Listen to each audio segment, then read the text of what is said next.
विराजमान है और इसे जगाने का काम हम और आप करेंगे। तो ये सत्संग चल रहा है और गुरु महाराज का कैमरा पड़ा हुआ और सत्संग सेवा और भजन के साथ साथ में अब धर्म युद्ध और कर्म युद्ध भी चल रहा है और धर्म युद्ध भी चल रहा है। अब अधर्म और धर्म दोनों साथ साथ नहीं चलते, एक तरफ धर्म है और एक तरफ अधर्म है। तो आप लोग बैठे हैं सभी जितने सत्संगी प्रेमी भाई बहन, तो आप बताओ साथ किसका देना चाहते हो, धर्म का या अधर्म का? धर्म का देना चाहते हो तो जरा हाथ उठाना, कौन कौन धर्म का? तो ये गुरु महाराज के कैमरे में फीड हो रहे हो, हाथ मत गिराओ नीचे, जरा कैमरे में फीड। ये सब वहां खेल सब हो रहा है, 1 मिनट पलक झपकता है, ये भी सब लिखा पढ़ी में चल रहा है। तो आप लोग सभी धर्म के साथी हैं, तो और अधर्म के साथी कितने भैया नीचे डाले? अधर्म का कौन साथ देगा? है कोई नहीं है? अगर कोई नहीं है तो अपने अपने घर में कहो, अपने भाई से कहो, अपने बच्चे से कहो कि तुम अधर्म का साथ देते हो, शराब गोश अंडा मांस मछली का सेवन करते हो, ये धर्म है या अधर्म है? बताओ, अधर्म का साथ नहीं दे रहे, फिर धर्म का साथ हाथ कैसे उठ गए? आप अधर्म का साथ दे रहे हैं। इसलिए यही तो युद्ध है, यही युद्ध है और युद्ध में जीतने के लिए आपको धर्म का साथ देना होगा, ऐसे महाबली का साथ देना होगा, ऐसे पराक्रमी योद्धा का साथ देना होगा जो तुम्हें देवेश्वरी दिला दे। तो आप धर्म के अनुयायी हो और धर्म का साथ देना चाहते हो तो आप शराब गोश अंडा मांस मछली का सेवन बंद कराएंगे, और नहीं कराओगे तो उसका दोष तुम पे लगेगा, क्योंकि तुमने हाथ उठाए हैं इस मैदान में, तुम पे दोष लगेगा। तुम बच नहीं सकते किसी कीमत में, वो कुदरत तुम्हें माफ नहीं करेगी। क्यों नहीं करेगी? कि गुरु महाराज के सामने तुमने हाथ उठाए खड़े होकर के और ये कहा कि हम धर्म का साथ दे रहे हैं, फिर तुमने अपने बच्चों को क्यों नहीं रोका, अपने भाई को क्यों नहीं रोका, अपने नातेदार रिश्तेदार को क्यों नहीं रोका, अपने अड़ोसी पड़ोसी को क्यों नहीं रोका? इसलिए तुम पर दोष लग जाएगा। इस दोष से बचने का, इस कलंक से बचने का उपाय आपको धर्म का साथ देना। लेकिन अधर्म का साथ देना चाहते हो तो अधर्म का साथ देने के साथ में अपने बच्चों से मत कहो। हम कब मना करते हैं? हम तो केवल आपको बताने के लिए आए हैं कि अधर्मी अब बचने वाला नहीं है, अधर्मी कुकर्मी अब नहीं बचेगा, अत्याचारी अनाचारी अब नहीं बचेगा। इतना भयंकर कुदरत का कहर बरतने जा रहा है, इसकी हमने और आपने कल्पना भी नहीं की होगी। इसलिए कुदरत तैयार खड़ी है और असली बबूर को डंडा लेके है, बिल्कुल खिलौना बचाए ना।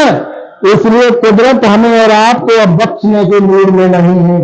इसलिए सत्संगी प्रेमी भाई बहनों, सर्वप्रथम अपना खान पान सुधारो, और खान पान हमारा और आपका सुधर जाएगा तो मन बुद्धि और चित्त सब एकाग्र हो जाएंगे। खान पान अगर नहीं सुधरेगा तो मन बुद्धि चित्त काम नहीं करेगा, और मन बुद्धि जब काम नहीं करेगा, विवेक काम नहीं करेगा, तो विषयों में और हम और आप सब लिप्त हो जाएंगे, भावनाएं कुंठित हो जाएंगी, मन गंदा हो जाएगा।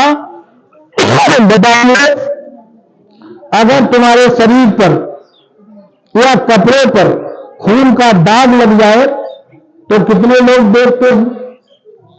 कितने लोग देखते हैं कि उस पर गंदा खून लगा हुआ है? एक बेटी और अपनी घर से और निकल जाए और वही रात के अंधेरे में वापस आ जाए, बड़े सुरक्षित है, लेकिन उसको दाग लग गया। सफेद चादर आप ओढ़ लीजिए, सफेद चादर, और उसमें एक दाग लग जाए तो कितने लोगों की नजर जाएगी? इस सफेद चादर पर कितने लोगों की नजर जाएगी? तुरंत बता देंगे, देखो भैया तुम्हारे यहां दाग लगा हुआ है। इशारे इशारे में समझाया जा रहा है, ये सत्संग इशारों में समझाया जा रहा है। इसलिए अगर ये दाग लग जाता है, माताओं बहनों, ये दाग छूटता नहीं, ये कलम का टीका छूटता नहीं है, तो इस कलम से बचने का उपाय खोज लीजिए। महात्मा यही तो शिक्षा देते हैं और यही रास्ता देते हैं। तो पहले भी हमने बताया और फिर समझा रहे हैं, तो सर्वप्रथम हम और आप अपने क्रोध को काबू में करें। वो गुस्सा बहुत ज्यादा करती है, जो गुस्सा को थोड़ी कम करो। थोड़ी छोटी बातों पर बहु सास पे आधार करते हैं और बहु सास पे बड़ा भाव, फिर तो वो अपने शब्दों की बौछार छोटी मोटी बौछार नहीं होती है। अरे अर्जुन के बाण तो बहुत कमजोर पड़ जाते हैं तुम्हारे बाणों के सामने। वो तो महाभारत के मैदान में अर्जुन ने अपने तीक्ष्ण बाण चलाए थे, लेकिन तुम्हारे बाण इतने तीक्ष्ण चलते हैं जिससे सारा महाभारत ही फेल हो जाता है।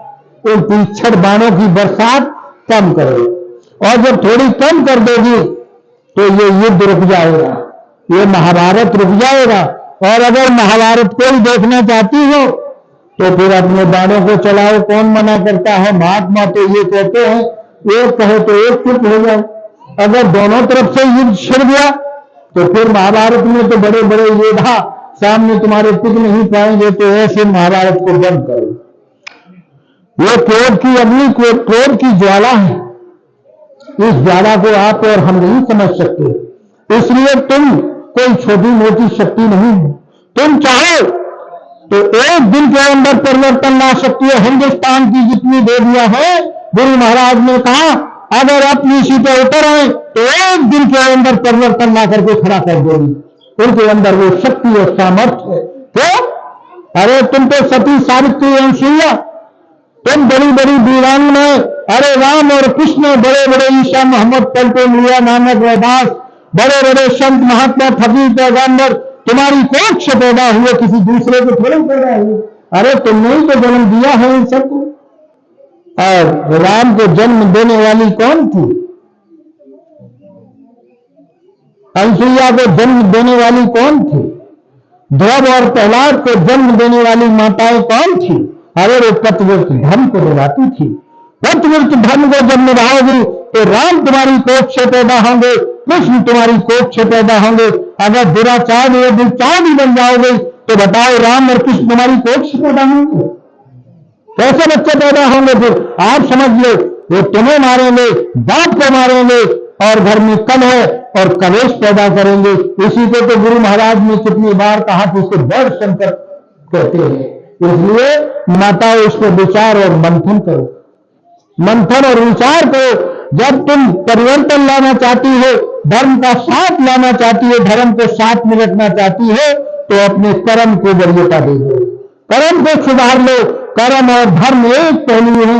अगर कर्म सुधर जाएगा तो धर्म अपने रास्ते पर, और धर्म आ जाएगा तो कर्म तुम्हारे रास्ते पर। कर्म और धर्म दोनों मिला लो तो तुम्हारा संग देंगे, कर्म धर्म को। इसलिए सर्वप्रथम हम अपनी बच्चियों को, नौजवान अगर हमारी बच्ची हो गई, जवान बच्चियां हो गई, तो उन पर निगरानी रखो। ये सामाजिक बात है, सामाजिक। इसके लिए कोई पंडित, पुजारी, मुल्ला, मौलवी आज से कहने के लिए नहीं आएंगे। उस समय पर फिर पंडित, पुजारी, मुल्ला, मौलवी और गांव में आते थे और शिक्षा देते थे, लेकिन उन्होंने शिक्षा देना बंद कर दिया।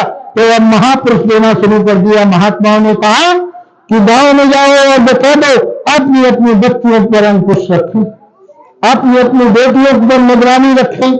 आप बेटी टच का फोन लेकर के आ रही है, माँ कहती है तुम कहां से लेके आई, तुम्हें यही नहीं मालूम कि हमारी यही फोन कहां से लेके आई है। ये सामाजिक बातें हैं, इस पर देखिए, मंथन करो। अरे बेटी के पास 500 रुपए आए तो कहां से आए हैं? 1000 रुपए तो आए कहां से हैं? इसको आपने कभी सोचा और खुश हो गए? लेकिन इस पर देखिए, समाज सुधारक बात है, और समाज तब सुधरेगा जब हम और आप सुधारे। हम और आप नहीं सुधारेंगे तो समाज बिगड़ जाएगा। इसलिए धर्म के अनुयायी बन रहे हो तो धर्म को अपने साथ लेकर के और अंकुश लगाना सीखो। खुद पर अंकुश लगाओ और ऊपर भी अंकुश लगाओ।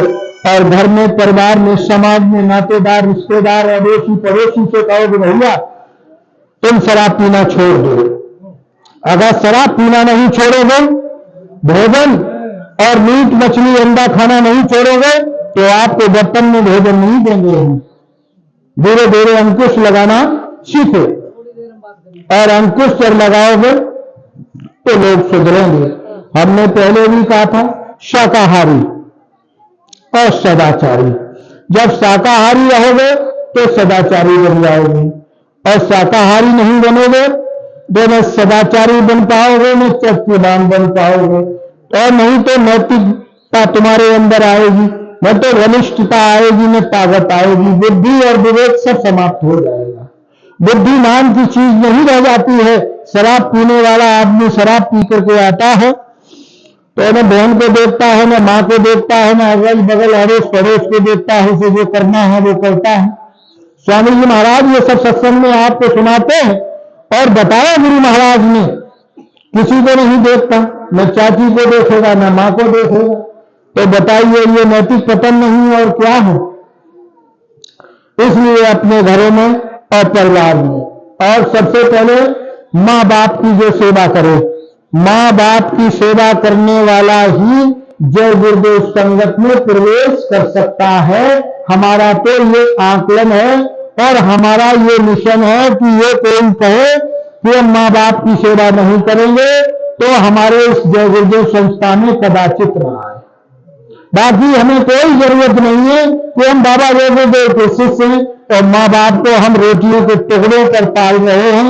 एक एक रोटी हम खा रहे हैं और 6-6 महीने का, एक एक महीने का अल्टीमेटम दे दिया और कहा देखो 1 महीना तू खवाए दे, 1 महीना हम खवाए देंगे।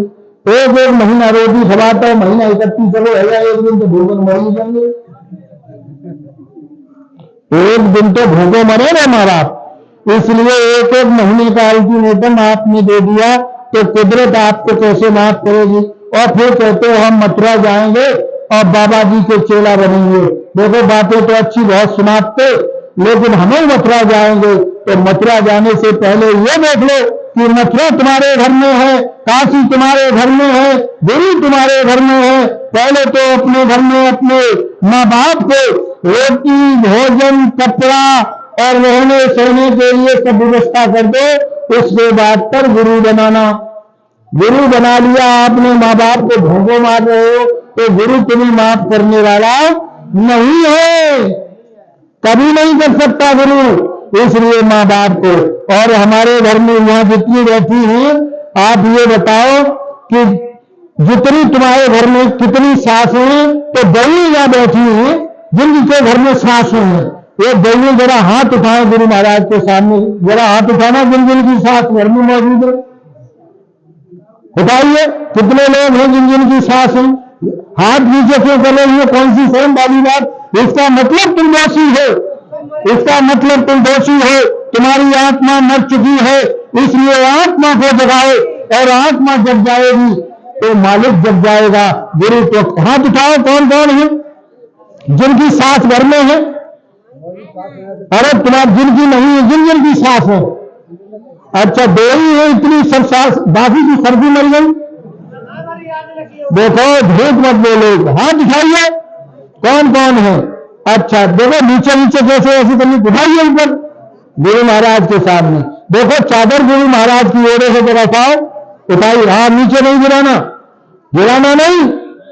हम एक बात पूछेंगे, ईमानदारी से बताना, ये सत्संग मैदान है, सत्संग मैदान है। गिनना हाथ कितने हैं? 7। ईमानदारी से बताना कि तुम अपनी सास को सुबह उठ करके पैर छूती हो? ईमानदारी से छूती है? अच्छा बताओ छूती है? देखो अगर तुमने झूठ बोला तो दंड मिलेगा, खैर कोई बात नहीं। अच्छा जानो जिनकी बहनें हैं घर में, उतनी सास कितनी जाने, हाथ उठाइए, उठाओ। देखो सास बहुत है, हाथ गिराएगा नहीं कोई, हाथ जरा फीड हो जाने दो कैमरे में, हाथ गिराएगा नहीं। और ईमानदारी से तुम ये बताना कि तुम्हारे घर में जो बहनें हैं उनको तुम अपनी बेटी का दर्जा देती हो कि बहू का दर्जा देती हो? बेटी का देती हो। अगर बेटी का दर्जा देती है तो लड़ाई कभी नहीं होगी, मुझे गिराने वाला लड़ाई तुमने कभी नहीं होगी। ये सत्संग नहीं है, ये सामाजिक बात आपके बीच में चल रही है, समाज सुधारने की बात चल रही, तो यही सत्संग है, यही असली सत्संग यही है। सत्संग का मतलब होता है यानी आत्मा को परमात्मा से जोड़ने का काम, और सास का झगड़ा बहू से जोड़ने का काम नहीं है, उस झगड़े को समाप्त करने का नाम ही सत्संग है। एक दूसरे को यानी टूटे हुए दिलों को जोड़ दे, उसी को तो सत्संग कहते हैं। तो तुम्हारे दिल अगर जुड़े हुए हैं सास और बहू के, तो झगड़ा कभी नहीं होगा। इसलिए सतयुग आगमन की तैयारी आगे हो रही है। तो बाबा जी ने कहा कि बच्चा कलयुग में कलयुग जाएगा और कलयुग में सतयुग आएगा। सतयुग अगर लाने की तैयारी में हो तो सतयुग तब आएगा जब तुम्हारे अंदर ईमानदारता और रहमता तुम्हारे अंदर और बरकत पैदा गुरु महाराज की तब होगी जब तुम्हारे दिल से दिल मिल जाएंगे। घर में अगर बहुओं को बेटियों का दर्जा देने लगेगी तो कभी लड़ाई नहीं होगी। और बहू का उद्देश्य और बहू का खेल ये है कि अपनी सास को अपनी मां समझने लगे। ये नहीं है कि जो कहे तो हमारी सास है और हमारी अम्मा वहां है, लड़ाई होगी, बच नहीं सकती। इसलिए सास को मां का दर्जा देना चाहिए। मां अपनी बेटी को एक एक बात बता देती है। अगर बेटी कोई गलत काम करती है तो मां छिपा देती है और उसको रास्ता दे देती है। लेकिन बहू अगर कोई गलत कदम उठा दे तो बाबू डंका पे धर के तो छत पे चिल्लाती है। तो बताइए मां और बेटी, बहू और बेटी का दर्जा है वो। इसलिए अगर बेटी का दर्जा बहू को दे दे तो बहू कभी नहीं लड़ाई लड़ेगी। इसलिए नौजवान सत्संगी भाई बहन जितने रहते हैं, आज तुम भी अपने पिता को दर्जा कौन सा देते हो? क्यों?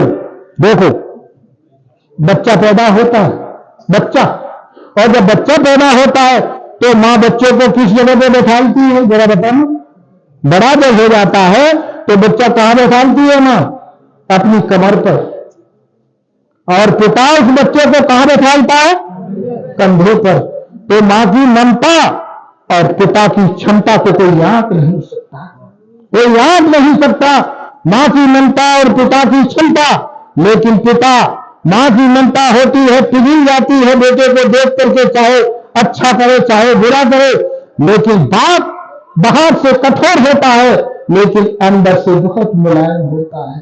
कोई बाप नहीं चाहता कि मेरा बेटा दुखी रहे, लेकिन बाहर से कठोरता जरूर दिखाता है लेकिन अंदर से बहुत नरम दिल होता है बाप का।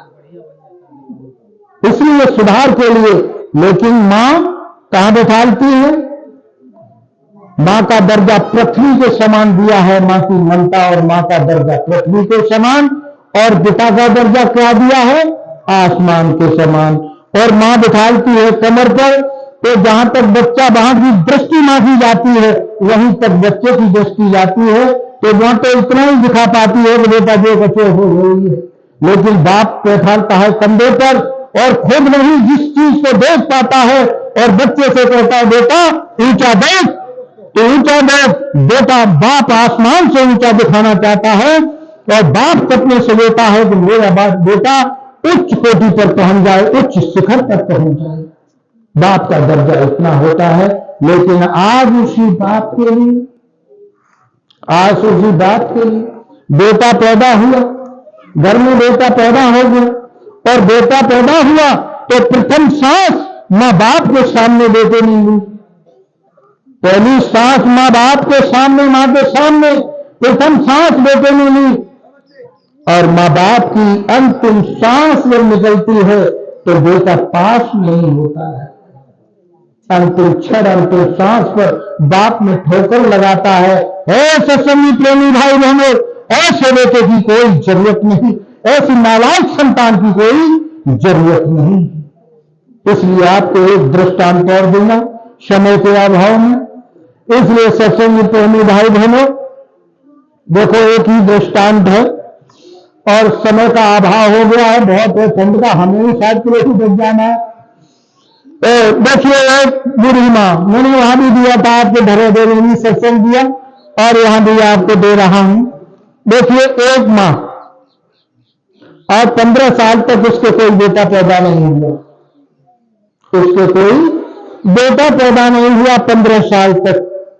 उसने बहुत इलाज कराया, सब कुछ कराने के बाद ऐसी मालिक की असीम दया हो गई, कृपा हो गई, गुरु महाराज की किसी संत महात्मा महापुरुष की दया दृष्टि हो गई, तो उसके बच्चा गर्भ ठहर गया।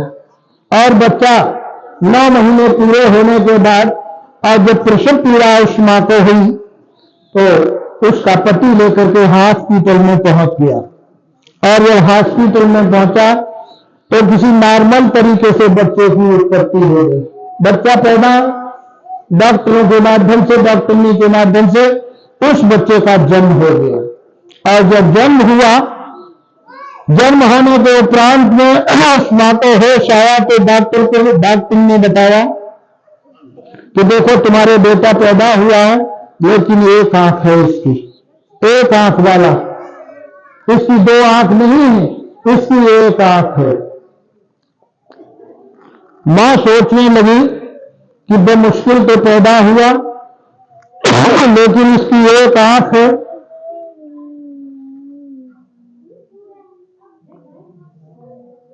उस मां ने डॉक्टर से कहा कि डॉक्टर साहब इसकी कोई व्यवस्था बन सकती है, एक आंख है, इसकी 2 आंख किसी तरीके से हो सकती है। डॉक्टर ने कहा हाँ 2 आंख हो सकती हैं, अगर कोई अपनी निकाल करके एक आंख दे दे, निकाल करके अपनी आंख दे दे तो इसकी 2 आंख हो सकती है। तो उस मां ने अपने पति से कहा कि तुम जाओ, बच्चे की आंख की पूर्ति है, चाहे तुम्हारी जमीन गिरवी रख दो, चाहे मकान बेच दो, लेकिन किसी से आंख लेकर के आओ, चाहे जितना पैसा मांगे आप दे देना। और वो पिता इसके लिए चल पड़ा। जमीन को उसने गिरवी रख दिया और जमीन को रखने के बाद में और सारे नातेदार रिश्तेदारियों में, अड़ोस पड़ोस में जहां भी जाता किसी से मांगता कि तुम अपनी एक आंख हमको दे दो। कौन दे देगा? सबने मना कर दिया। तो गुरु महाराज ने कहा कि अमोलक दिव्य पदार्थ, ये मानव तन अमोलक है, बेशकीमती, और इस बेशकीमती मानव तन को तुमने बर्बाद कर दिया। तो अगर तुमसे कहा जाए कि तुम अपनी निकाल के एक आंख दे दो, तुम 1 करोड़ रुपया देंगे, कोई है इसमें देने वाला? 1 करोड़ में एक आंख, तो बेशकीमती इस अमोलक धन को हमने और आपने बर्बाद क्यों किया? बताओ, बर्बाद कर दिया। और आज तक साधन और भजन और संत महात्माओं के पास नहीं पहुंचे। इसलिए महापुरुष कहते हैं कि अभी इस अमोलक पदार्थ की कीमत परख लो और समझ लो। हीरे की परख कौन जानता है? जहरी। हीरे की परख जहरी जानता है। इसलिए आप सोचो और विचार करो, उसको किसी ने आंख नहीं दी और हार करके और उस हॉस्पिटल में वो बाप आ गया और उस मां के सामने कहा कि आंख तो किसी ने नहीं दी, एक आंख किसी ने नहीं दी। उसने कहा कि किसी ने जब आंख नहीं दी तो डॉक्टर साहब मौजूद, डॉक्टर साहब बोल करके आ गए और खड़े हो गए कि किसी ने आंख नहीं दी। तो बाप से कहा कि अगर किसी ने नहीं दी तो तुम अपनी आंख निकाल के दे दो बेटे को। बाप ने कहा कि ताते तो एक ही आंख को अच्छे, हम अपनी आंख को निकाल के दे दें, इससे तो एक आंख का ही ठीक है, करिए हम अपनी आंख और निकलवा लें। मां ने कहा कोई नहीं देगा मेरे बेटे को आंख। मां ने कहा कि डॉक्टर साहब जरा मेरे एक ऐसा इंजेक्शन लगाओ बेहोशी का और मेरी आंख निकाल करके मेरे बेटे को लगा दीजिए। उस मां ने अपनी आंख को निकलवाया और बेटे को लगवा दी। मां एक आंख वाली रह गई और बेटा 2 आंख वाला हो गया। मां की ममता इसे कहते हैं। 2 आंख हो गई बेटे की और उसकी एक आंख। अब हॉस्पिटल से छुट्टी हो गई, जमीन भी उसकी गिरवी रखी और कुछ समय पश्चात घर पर जब आ गई, समय पश्चात और उसके पति का भी देहांत हो गया। पति भी दुनिया छोड़ करके चला गया। अब अकेली रह गई और एक बेटा छोटे मासूम बेटे को जब बड़ा हुआ तो स्कूल की तैयारी मां करने लगी कि इसको स्कूल में पढ़ाऊंगी, लेकिन अब उसके पास कुछ नहीं तो झूठे बर्तन मांजने लगी घर में जाकर के। अपने पेट पालने के लिए झूठे बर्तन मांजते मांजते समय बीत गया और स्कूल में एडमिशन के लिए जाती, मास्टर साहब ये कह देते कि इतना पैसा लगेगा, इतना पैसा लगेगा, बेचारी वापिस आ जाती। तो किसी स्कूल में और एडमिशन के लिए गई, अच्छे स्कूल में पढ़ाने के लिए उसने उसको एडमिशन करा दिया और एडमिशन जब कराया तो मां छोड़ने के लिए जाती, मां उस बेटे को स्कूल में छोड़ने के लिए जाती तो उसकी मां को देख करके स्कूल वाले बच्चे पत्तियां कसते और कहते कि देख तेरी मां आई है, एक आंख की कलेटिया, काली कलेटी, तमाम देखते हैं लोग, कहते हैं। उस बेटे ने आकर के अपनी मां से कहा, मां तुम स्कूल में मत जाया करो। कि क्यों बेटा? कि लोग पत्तियां कसते हैं और ये कहते हैं कि देखो तेरी मां ऐसी है, तेरी मां ऐसी है, इसलिए तुम स्कूल मन जाया करो। मां ने कहा ठीक है बेटा, मैं नहीं जाऊंगी। स्कूल जाना बंद कर दिया, समय बीतता गया और बच्चे की पढ़ाई लिखाई अनवरत जारी रही। एक दिन धीरे धीरे बच्चा पढ़ते पढ़ते और कई डिग्रियां पास करने के बाद और इतनी पढ़ाई उसने मेहनत और परिश्रम मां की मेहनत से और उसने इतनी पढ़ाई की कि एक दिन जिले का कलेक्टर बन गया, जिले का कलेक्टर बन गया, जिले का डीएम। और जब जिले का कलेक्टर बन गया तो 1 साल हो गई मां से मिले हुए, लेकिन मां के पास कोई सूचना नहीं आई और नहीं ये कहा कि मां मैं जिले का कलेक्टर बन गया। 1 साल पूरा होने के बाद एक चिट्ठी आई, उसमें लिखा था कि मां मैं जिले का डीएम बन चुका हूं, जिले का कलेक्टर। दस्तखत देखे, मां ने पढ़वाया कि बेटा पढ़ना ही है चिट्ठी, तो कहा कि तुम्हारे बेटे की चिट्ठी है और उसमें उनके दस्तखत हैं और जिले के कलेक्टर बन गए हैं। मां का खुशी का ठिकाना नहीं रहा कि मेरा बेटा जिले का कलेक्टर बन गया, बहुत खुशी की बात है। लेकिन मां ने कहा कि जिले का कलेक्टर मेरा बेटा बन गया और 1 साल बाद चिट्ठी भेजी है, लेकिन मां से मिलने के लिए नहीं आया, मां से मिलने के लिए बेटा नहीं आया। 1 साल हो गए, धीरे धीरे समय बीतता चला गया, मां खुश रहती और 1 साल जब बीता तो दूसरी साल जब पूरी हुई तो दूसरी चिट्ठी फिर आई गई। दूसरी चिट्ठी में लिखा था कि मां मैंने शादी कर ली, अपनी शादी हो गई। अब मां रोने लगी। मां ने कहा कि इतना मेरा बेटा मिठू, मैंने पढ़ाया लिखाया सब कुछ किया, बर्तन मांज करके, और मेरे बेटे ने ये नहीं कहा कि मां मैंने शादी कर ली और मुझे नहीं बुलाया। अरे तू जीएम कलेक्टर जिले का बन गया, बहुत खुशी की बात है, लेकिन मां को तूने नहीं बुलाया। और मां रोने लगी। मां रोने लगी, अपनी पीड़ा और दुख को किससे कहे। रोते रोते पूरा दिन गुजार दिया उसने और इसी व्यंग में फंसी वो मां शाम को फिर अपने काम पर चली गई।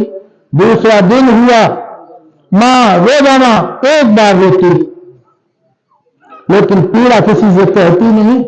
समय बीत चला गया और फिर 1 साल जब पूरा हुआ रोते हुए मां को, फिर एक चिट्ठी आई और उसमें फिर लिखा था कि मां तुम्हारे एक नाती पैदा हो। जब नाती की बात उस बेटी मां ने सुनी तो कलेजा मानो फट गया, उसका हृदय विदीर्ण हो गया। मां से अब नहीं रहा गया और मां कहने लगी कि मुझ जैसी पापनी, ऐसी दुष्टनी जिसने बेटे को जन्म दिया और उसने 1 साल कलेक्टर हो गया तब नहीं पूछा, शादी हो गई तब नहीं पूछा, और मेरे नाती पैदा हो गया और फिर भी मुझे नहीं पूछा और चिट्ठी भेज दी और कह दिया कि नाती बेटा पैदा हो गया। मां ने कहा अब नहीं रुकूंगी किसी कीमत में, अब तो मैं अपने नाती को और अपने देखने के लिए जाऊंगी। उस मां ने एक झोला उठाया और उसमें अपने कपड़े रख लिए और चल पड़ी।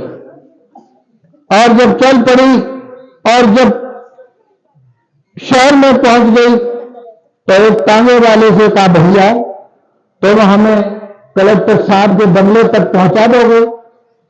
उन्होंने कहा, हाँ मां, कलेक्टर साहब के बंगले तक पहुंचा देंगे। क्या रुपए लोगे? तो 2 रुपए। 2 रुपए। उन्होंने कहा, ठीक है, 2 रुपए आपको देंगे। और वो मां उस तांगे में बैठ गई और कलेक्टर साहब के बंगले पर जैसे ही पहुंची, तांगे वाले ने कहा, अम्मा देखो ये कलेक्टर साहब का बंगला है सामने और आप उतर जाओ। मां ने 2 रुपए दिए, झोला उठाया और गेट पर खड़े होकर के संतरी से कहने लगी, बेटा ये कलेक्टर साहब का ही बंगला है। संतरी ने कहा, मां ये कलेक्टर साहब का ही बंगला है। तो संतरी से कहा, बेटा कलेक्टर साहब से ये कह दो कि तुम्हारी मां तुमसे मिलने के लिए आई है। मां तुमसे मिलने के लिए आई है।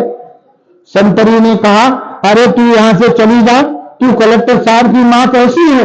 ये फटे कपड़े हैं, काली कलूटी एक आंख वाली, और तू कलेक्टर साहब की मां है। मां का हृदय फिर फट गया। उन्होंने कहा, मैं इतनी पापनी हूं, आज एक संतरी कह रहा है कि तुम कलेक्टर साहब की मां नहीं। तो उन्होंने अपने उस झोले से चिट्ठी निकाली और संतरी के हाथ में थमा दी। और जब संतरी के हाथ में चिट्ठी थमाई तो पढ़ा और देखा कि ये कलेक्टर साहब के दस्तखत हैं इस पे। तो कलेक्टर साहब के दस्तखत देख करके संतरी ने कहा कि दस्तखत तो साहब के ही हैं, और कहा कि मां अंदर चली जाओ, अंदर चली जाओ। चिट्ठी उसने अपने झोले में रख ली और संतरी ने जब अंदर भेज दिया, फिर एक गेट पर जाकर के कहा कि बेटा यहाँ कलेक्टर साहब रहते हैं? कि हाँ कलेक्टर साहब ऊपर रहते हैं, तो मैं मिलना चाहती हूं। उन्होंने कहा, तुम ऐसे नहीं जा सकती। वही काम फिर मां ने उनके साथ किया, चिट्ठी दिखाई और फिर अंदर जाने दिया। जब अंदर जीने से चढ़ करके वो मर गई तो वो नाती एक पालने में झूल रहा था।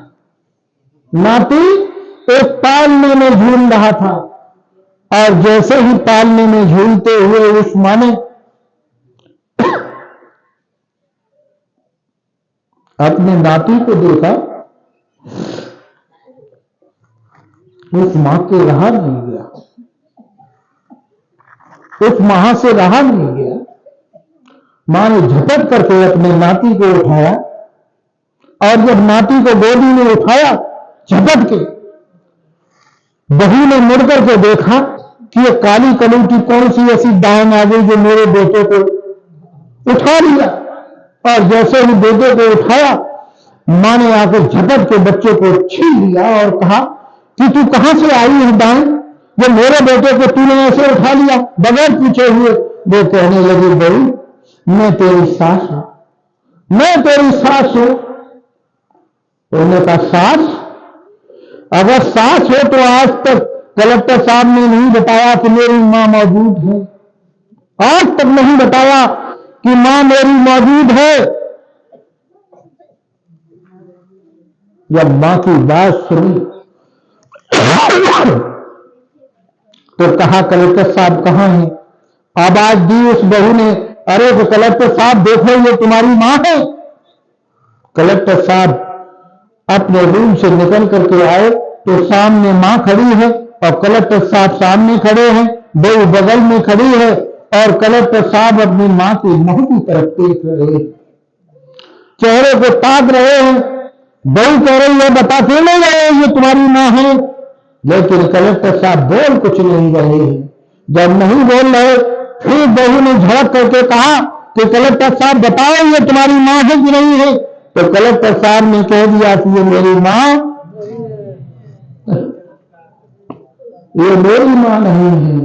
जब ये कहा कि मेरी मां नहीं है, मां का हृदय फट गया और कहने लगी, अब मैं जमीन में समा जाऊं या आसमान में उड़ जाऊं, अब मेरा संसार में कोई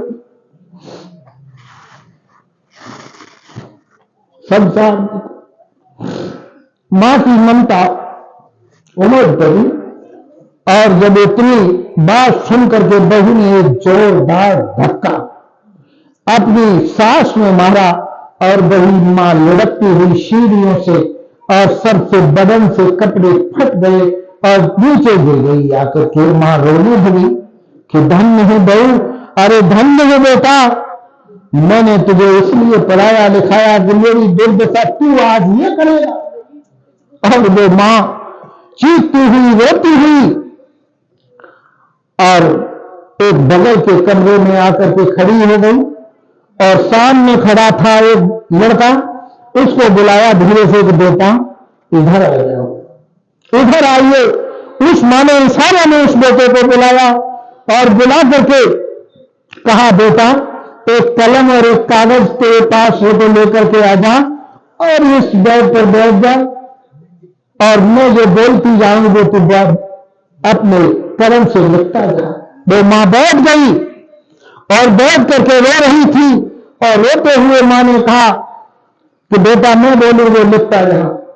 अब मां ने अपनी कहानी प्रारंभ की। बेटा तू जब मैंने पैदा किया 15 साल तक तो तू पैदा नहीं हुआ और जब पैदा हुआ तो तू एक आंख वाला था और आज मैं लिख रही है कि मैंने तुझे किसी ने संसार में दुनिया में मैंने घूमी और मेरा पति घूमा, जमीन मैंने बेच दी, मकान मैंने बेच दिया तेरी आंख पूरी करने के लिए, लेकिन किसी ने नहीं दिया। तो बेटा आज इस राज को खोल रही है कि मैंने अपनी आंख निकाल करके तुझे अपनी एक आंख दी, झूठे बर्तन मांज करके और तेरा पूरा काम किया, पढ़ाई लिखाई का जिम्मा मैंने लिया, ये सब लेकर के मैंने तुझे आज कलेक्टर बनाया और पूरा विवरण उस चिट्ठी में लिख दिया। और लिख करके उस मां ने और उस तकिए के नीचे वो चादर उठा करके छुपा करके रख दिया और मां ने कहा बेटा तुम्हारा काम हो गया, ये कलम लेकर के अब तुम जाओ। उस बेटे से कहा तुम चले जाओ और बेटा चला गया। बेटा जब गया तो मां ने पंखा सामने लगा था और अपनी फटी हुई साड़ी को उतारा और उसमें बांध करके और गले में ठंडा लगा करके समाप्त कर ली। वो मां चीखते हुए दम तोड़ दिया और जब मां ने दम तोड़ दिया कौरान मच गया। अगल बगल के लोग दौड़ करके आए और कहने लगे एक बुढ़िया थी और यह फांसी लगा करके और खत्म हो चुकी है, जिसके प्राण पखेरु उड़ गए। कलेक्टर साहब उनकी पत्नी ऊपर से उतर के आए, देखा तो मां मरी हुई लटक रही है। कलेक्टर साहब रोने लगे और चीखने लगे। उन्होंने कहा मां तूने ये क्या कर दिया? तब तक वो बेटा भाग करके आ गया कि साहब ये आपकी मां थी। कलेक्टर साहब कहने लगे हाँ मेरी मां थी। बहू कहने लगी तुमने तब क्यों नहीं बताया कि तुम्हारी मां थी, तुमने न छुआ। तो वो बेटा कहने लगा कलेक्टर साहब तकिया के नीचे देखो जहू कुछ लिखवाए थे हम पे रखवाए दो। जब मां उस चिट्ठी को निकाला कलेक्टर साहब ने और उस चिट्ठी को जब पढ़ा तो कलेक्टर साहब को मानो पैरों जमे जमीन खिसक गई हो।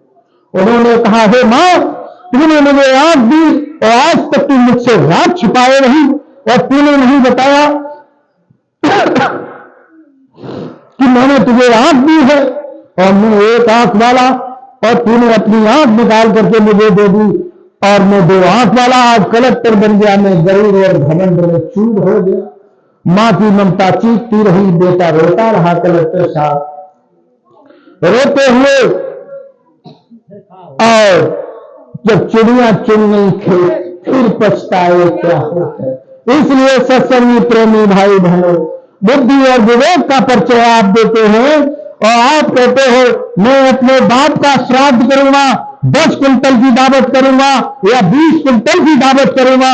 अरे तुम माँ बाप को रोटी नहीं दे सकते, कपड़ा नहीं दे सकते और अच्छे रहन सहन अच्छे मकान में नहीं रख सकते और टूटी झोपड़ी में एक टूटी चाय के माँ बाप को आपने डाल दिया और तुम मोटा भी नहीं करते हो, मोटा बनना चाहते हो। अरे माँ बाप के बगैर आशीर्वाद के आप कुछ नहीं कर सकते तो श्राद्ध ऐसा मत करना कि माँ बाप को रोटी दो और 10 कुंटल के किया और पूरी उड़वाओ। ऐसा काम की जरूरत नहीं। सत्संगी प्रेमी भाई बहनों तो आप लोग सबसे पहले माँ बाप की सेवा और जो माँ बाप की सेवा करे अपने सास और ससुर की सेवा करे वो जय गुरुदेव संगत में आए और उसका हार्दिक स्वागत अभिनंदन हम लोग करेंगे। इससे पहले कोई स्वागत नहीं कर सकते।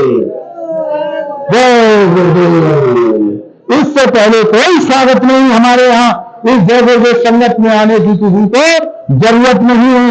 अपने सास और ससुर की सेवा करो, अपने माँ बाप की सेवा करो। यही सत्संग, सेवा और भजन करने की अनुमति देता है। और जब हम माँ बाप की सेवा नहीं करेंगे तो न हमारा भजन बनेगा, न ध्यान बनेगा, न सिमरन बनेगा। कौन गुरु हमें माफ करे। इसलिए सत्संगी प्रेमी भाई बहनों, आप लोग शाकाहारी हो जाओ और मांस, मछली, अंडा, शराब का सेवन बंद कर दो। आगे बहुत तकलीफ आने वाली है। तो गुरु महाराज ने कहा कि देश वाले जगह अब जरूरत पड़ी, थोड़ी गफलत हुई देश चल जाएगा। थोड़ी गफलत हुई देश चल जाएगा। सती अनसुईया की इस धर्म भूमि पर लाज बहनों की कैसी लुटी जा रही है। हुए भरुए बने यहाँ के नेता शरीर, इन किसानों की छाती फटी जा रही है। दर्द का इंतहा हो रहा है, दर्द उसका छिपाए हुए हैं। उन शहीदों के अरमान पूरे करो जो फांसियों पर चढ़े थे वतन के लिए। खून की होली खेली, कटा डाले सर, वो बहादुर लड़े थे वतन के लिए। ऐसा सभी प्रेमी भाई हो, आगे वक्त नाजुक दौर से गुजर रहा है। कोहराम, कोलाहल, महामारी, बीमारी, अकाल, भूकंप अभी देखे नहीं, अब तुम्हारे सामने आने वाले हैं। बाबा जी ने कहा लाशों पर लाशों के लगेंगे अंबार, उठाने वाले मिलेंगे याद, जमाना बदलेगा। ये बाबा जय गुरुदेव की बाणी है। और इतनी भविष्यवाणियां हैं कि हम बोलते रहें तो वो भविष्यवाणियां सुबह तक पूरी नहीं हो सकती। इतनी भविष्यवाणियां हैं तो आगे सब मिल